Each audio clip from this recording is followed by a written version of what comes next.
The first bite hits. My mouth explodes. A sweet, smoky warmth spreads. Then the fire ignites. It dances on my tongue. My lips tingle. My scalp prickles. Beads of sweat form. A rush of adrenaline surges through me. Others at the table gasp. They clutch their water glasses. Their faces contort in discomfort. "How can you eat that?" they ask, their eyes wide with disbelief. I just smile. I feel a vibrant aliveness. It's a unique kind of high, a secret pleasure. For years, I thought something was wrong with me. I felt like an outlier, like a broken sensor. My craving for heat seemed strange. It isolated me. What I discovered changed everything. I was 8 years old. Dinner was usually a bland affair: boiled chicken, steamed vegetables. My parents valued moderation. They preached balance. I sat at the table. My eyes scanned the condiments. A small, forgotten bottle caught my gaze. It was a bright red sauce. A chili oil. My dad used it for his occasional Chinese takeout. Tonight it sat ignored. My chance. I waited. My parents argued softly. About bills. About chores. Their attention drifted. I seized the moment. My small hand reached. I uncapped the bottle. A potent, oily scent filled the air. My heart pounded. I poured a small puddle onto my plate, next to my plain chicken.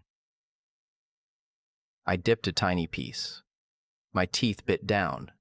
The initial taste was startling. Sharp, oily, then immediate heat. It wasn't just hot, it was alive. My eyes watered. My nose ran. A strange warmth spread through my chest. It felt like a tiny explosion. Inside my head, a pleasurable jolt. My mom looked over. "What are you doing?" she shrieked. Her eyes were wide. My dad spun around. He saw the red stain on my plate. He saw my flushed face. "Are you crazy?" he yelled. "That's adult hot sauce." They rushed to me. They gave me milk. They wiped my face. I just kept smiling. A secret, triumphant smile. A secret, triumphant smile. I felt a confusing mix of fear and exhilaration. They lectured me. They told me it was bad. They said it would hurt me. But it didn't feel bad. It felt like excitement, like a hidden door had opened. I felt different. I felt misunderstood. The shame settled in. A quiet, persistent hum. Growing up, the pressure to conform was constant, especially around food. At 16, I went to my first big party. Pizza was the main event. Everyone clamored for pepperoni or plain cheese. A few slices had jalapenos, bright green rings. Who ordered that? Someone scoffed. Gross. I watched them. My stomach rumbled. The spicy slices sat untouched, like outcasts. I waited. Then I walked over. I grabbed 2 pieces. The jalapenos gleamed. A nervous thrill coursed through me. I took a bite. The crunch, the tangy heat. It was perfect. A girl nearby wrinkled her nose. "You actually like that?" she asked. Her dating was another minefield. My first real date was at a cozy Italian place. He ordered spaghetti. I scanned the menu. My eyes landed on the arrabbiata, spicy tomato sauce. The description read. My pulse quickened. "I'll have the arrabbiata," I told the waiter. My date looked surprised. "Really?" he asked. "That's super spicy, isn't it?" He sounded slightly amused, slightly disbelieving. I felt the familiar flush. "I like spicy food," I explained. My work lunches were the worst. My colleagues were a mild-mannered group. Tuna melts. Garden salads. I once brought in a homemade curry. It was fragrant. It was fiery. The aroma filled the break room. "What is that smell?" someone asked. Their nose crinkled. "Is that really spicy?" another inquired. Her tone was accusatory. I felt their collective gaze, their mild discomfort. their judgment. I ate quickly. My curry suddenly felt less delicious. It felt like a public spectacle. After that, I started eating alone. I'd find a quiet bench outside, or retreat to my car. I'd bring my spiciest creations. I'd savor them in solitude. It was my secret world, my only escape. But the isolation chipped away at me. I started to believe their unspoken words, that my preferences were abnormal, that I was just too much. Last July, everything came to a head. We were at a friend's birthday dinner, a fancy Mexican restaurant. The menu boasted an array of chili-infused dishes. My heart leaped. I ordered the Inferno enchiladas. The waiter even gave me a warning. "Very spicy, ma'am." I just nodded. My friend Sarah watched me. She was always the practical one. Her words stung. They landed like tiny, sharp pebbles. Pain, that's all she saw. Not the flavor, not the rush, not the joy, just pain. A wave of exhaustion washed over me. I looked around the table. Everyone was eating their mild dishes. They were laughing. They were connecting. I sat there, my plate a beacon of fiery difference. I felt utterly alone, a freak. My unique pleasure was once again a source of shame. The meal ended. I went home. I felt an emptiness. A profound sense of being disconnected. Was I truly seeking pain? Was something fundamentally broken in me?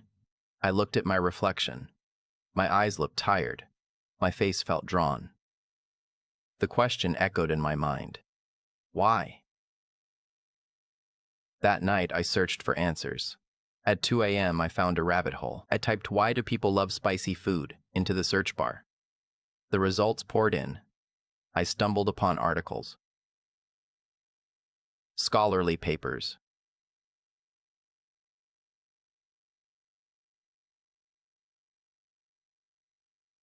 they weren't just about taste. They were about psychology. I read about Dr. Paul Rosen's work. He coined the term benign masochism. The idea resonated deeply. It wasn't about seeking actual harm. It was about enjoying sensations that mimic danger in a safe, controlled environment. My brain was tricking itself. It was experiencing a false alarm. But my body knew I was okay. This disconnect created a thrill, a unique rush. I devoured more.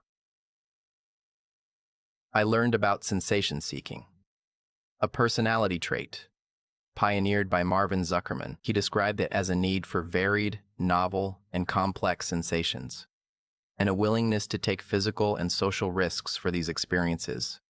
Suddenly, it clicked. It wasn't just about the taste. It was about the experience, the intensity, the challenge. My brain's reward system was involved. Dopamine, that incredible neurotransmitter. It floods the brain during pleasurable experiences. Spicy food triggers it. The burn activates pain receptors. These send signals. The brain interprets them as potential threat. But then the prefrontal cortex intervenes. It confirms safety. You're not actually in danger, it tells the amygdala. The amygdala is the brain's alarm bell. This confirmation, paired with the intense sensation, releases dopamine. It's a powerful reward, a delicious paradox. I found a 2021 UC Berkeley study. It explored individual differences in capsaicin sensitivity. Capsaicin is the active compound in chili peppers. The study found that people who enjoy extremely spicy food often have a higher tolerance. But more importantly, they derive more pleasure from the physiological response. They aren't just tolerating pain, they're enjoying the ride. The study estimated that about 15 intensity flavors, a significant minority, not a broken few, not an anomaly. My mind raced. I wasn't an isolated weirdo. I was part of a distinct group. My wiring wasn't faulty. It was just different. A unique configuration. My love for spice wasn't a flaw. It was an expression of my inherent craving for intensity, for sensation, for that unique kind of vibrant aliveness. Suddenly, every memory made sense. The childhood hot sauce incident. It wasn't defiance. It was pure, unadulterated curiosity, a seeking of novel sensation.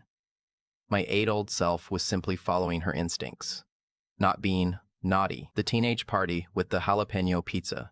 My social awkwardness wasn't that I wasn't broken. I wasn't seeking pain. I was just wired to appreciate intensity, to experience the world with a heightened sensory palette, to find joy in the fiery dance of capsaicin. I was a sensation seeker, and that was okay. More than okay. It was a part of who I was, a vibrant, thrilling part. The shame began to dissipate, replaced by a quiet sense of understanding, of acceptance. It was like I had been living in a muted world, and suddenly, colors started to pop. My unique taste wasn't a burden, it was a gift, a lens through which I experienced a richer, more vivid reality. I made a decision. I would stop apologizing. I would embrace my love for heat. My first concrete change was small, but significant. I went to a new restaurant. On a first date, I ordered the spiciest dish on the menu. No hesitation. No hesitation. No apologies. When he raised an eyebrow, I simply smiled. I love spicy food, I said. My eye started carrying my own small bottle of artisanal hot sauce. To casual dinners, to potlucks. I offered it freely. Some people were aghast. Others were curious. A few even tried it, and a tiny number, my people, beamed. They shared their own secret stashes. I found online communities, groups of chili heads, people who understood the thrill, the burn, the joy. We swapped recipes, we shared stories, we celebrated our shared passion.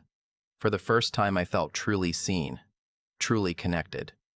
My current life is richer for it. My meals are adventures. My friendships are deeper. I still encounter confusion. Occasionally, judgment, but it doesn't sting anymore. It's their perspective, not mine. I know who I am. I know what I love, and I embrace it. Fully, fiercely. If you're reading this, and you've ever felt like an outsider because of your passions, your preferences, your quirks, listen closely. You are not weird. You are not extreme. You are not broken. Your brain is simply wired in its own unique, magnificent way. Your preferences, whatever they may be, are valid. Your desires are real. Do not let others' incomprehension dim your light. Do not let their comfort dictate your joy. Give yourself permission to explore what thrills you, to savor what excites you, to be your authentic, sensation-seeking self. Embrace the burn. Embrace the rush. Embrace the vibrant, delicious intensity of your own unique life. Your true self is waiting to be celebrated.